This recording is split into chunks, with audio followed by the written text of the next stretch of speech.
How's it going, Dividend Kings and Queens? Today, I'm actually going to show you my Vanguard retirement account. So I haven't actually broken down this account before, at least not since I moved over to this channel, on everything and how it's doing and the three different funds that I currently have, and the fact that I might switch one or two of the funds up, who knows, we'll see. I'm going to share with you guys all this information here today. So I'm excited. So if you are interested in following along, if you are new here, make sure you hit that subscribe button down below. We love talking about dividends here on this channel. We love talking about growing our portfolios. I have a Vanguard account like I'm going to show you here today, and I have an M1 Finance account focused on my dividends, and I also have a Robinhood account focused on a little bit of growth because I'm testing that stuff out too. So if that interests you, make sure you are following along. So let's go ahead and hop onto the computer and kind of take a look and see how I'm doing with my retirement account. So first and foremost, here we are on my account. Now, personally, on my Vanguard retirement account, I have $53,581.04. I do also have my wife's two accounts on here, and we'll kind of show those as well too.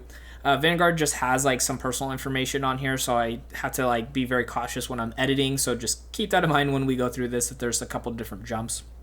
So bear with me, and I appreciate you guys. You Dividend Kings and Queens are awesome. So what we're going to do is look at these. So I have three different funds on my Vanguard account. I've had these for almost 2 years, I believe, at this point, because I used to have quite a few more, and then I condensed them down. So I have an Explorer fund here. I have my Vanguard 500 index fund, and I also have essentially my Vanguard growth fund as well too here. So you can see here right now with my Explorer fund, I have 61 shares, which is about $6,786. I have my big one here, which is the Vanguard 500.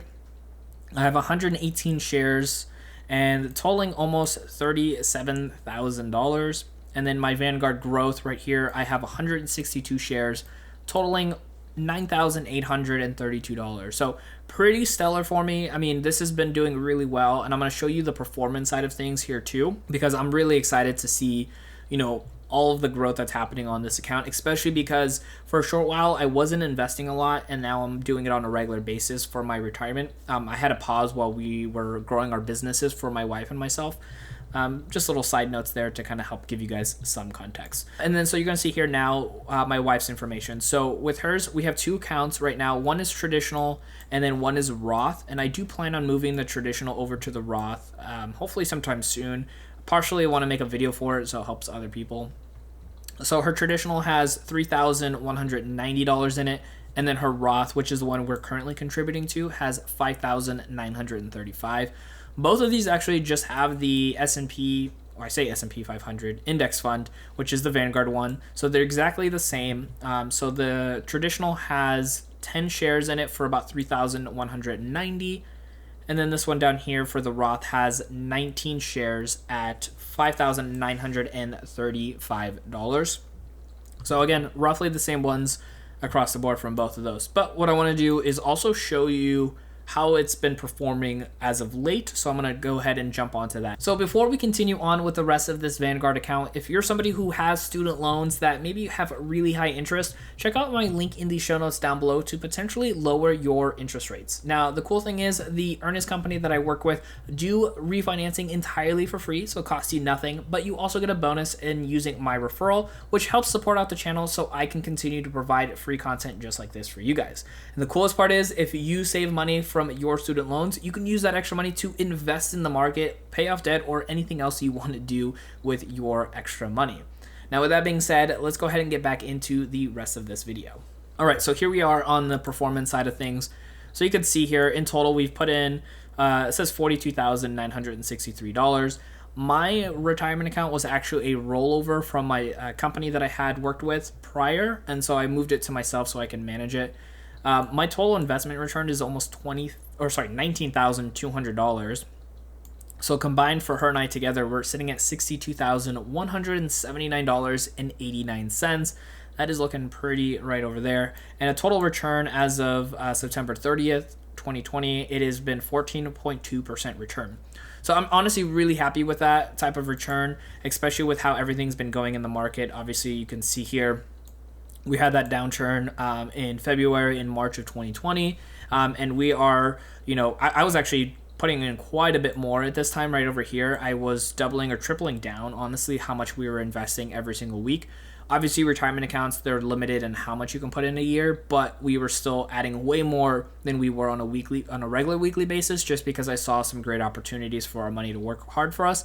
And you can see here, like, we are definitely doing really well in comparison to where we were even prior to all those events. So I'm really happy about those performances, but I want to show you some activities that we had going on here. So I'm going to go ahead and jump over to that. So we've been putting in $100 every single week as of late, honestly, which will help us get us to our max contribution. Of course, that's always very important. And then I have the 3 funds. I mainly do a majority of my deposits into the Vanguard index fund. So that's $65 of my 100. And then I have my Vanguard growth fund right now, which is $30 of my 100. And then I have only about $5 going into the Explorer fund. That one's a little bit riskier overall, so I just want to be a little bit more cautious with it. So that's just kind of the way I take it there. So I went ahead and jumped over to the next spot. So you can see all 3 funds over here. And I just pretty much went to the dividend side of things here just to kind of show you guys just in the last month. Right over here, you can see I've earned $154.33 in dividends from my main account. And my wife earned $13.35 in her traditional and then $24.40 in her Roth. And that is just set up for the 1 month, but we are getting these dividends every quarter. So on the 3rd month of every quarter, we're getting these dividends. So long term for these funds over here is to let them continue to grow into the S&P 500 for now.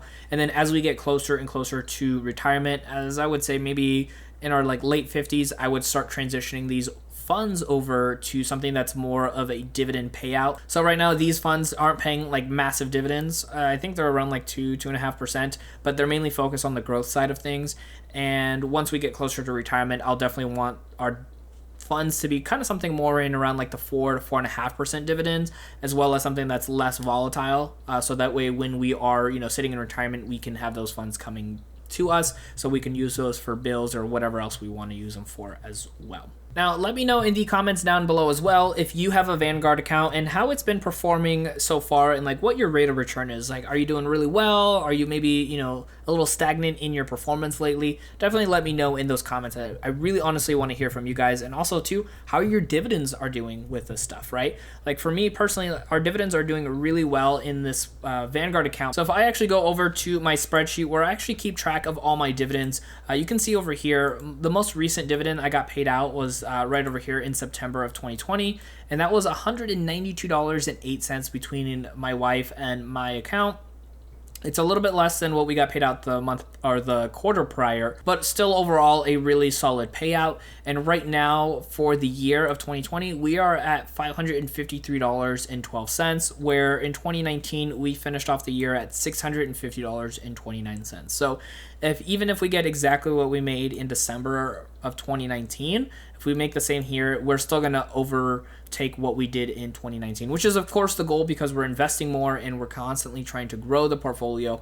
So I'm really happy to see hopefully us overtaking what we made last year, and then hopefully in 2021 we can continue to do even better than we did in 2020 as well.